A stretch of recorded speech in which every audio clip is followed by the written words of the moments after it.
ગુજરાતમાં આમ આદમી પાર્ટી અને કોંગ્રેસ દ્વારા એટલે કે ઇન્ડિયા ગઠબંધન દ્વારા અમદાવાદમાં આમ આદમી પાર્ટી કાર્યાલયથી ઇન્કમટેક્સ ગાંધીજીની પ્રતિમા સુધી પદયાત્રા કરવામાં આવી હતી અને આ પદયાત્રા કરવાનું કારણ એ હતું કે છેલ્લા કેટલાય સમયથી અરવિંદ કેજરીવાલ સહિતના આપના મોટા નેતાઓ જેલમાં બંધ છે। ત્યારે હવે અરવિંદ કેજરીવાલની તબિયત છે તે દિવસે ને દિવસે બગડી રહી છે, જેથી અરવિંદ કેજરીવાલને જેલ મુક્ત કરવામાં આવે તેવી માંગણી સાથે આમ આદમી પાર્ટીના પ્રદેશ પ્રમુખ ઈસુદાન ગઢવીની આગેવાનીમાં આ પદયાત્રાનું આયોજન કરવામાં આવ્યું હતું, જેમાં મોટી સંખ્યામાં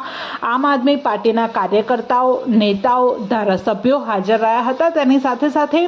ઇન્ડિયા ગઠબંધનના નેજા હેઠળ કોંગ્રેસના ધારાસભ્ય ઇમરાન ખેડાવાલા, તેમની સાથે સાથે કોંગ્રેસના અનેક જે નેતાઓ છે તે પણ હાજર રહ્યા હતા અને તમામે આ પદયાત્રામાં ગાંધીજીને પુષ્પાંજલિ અર્પણ કરી હતી।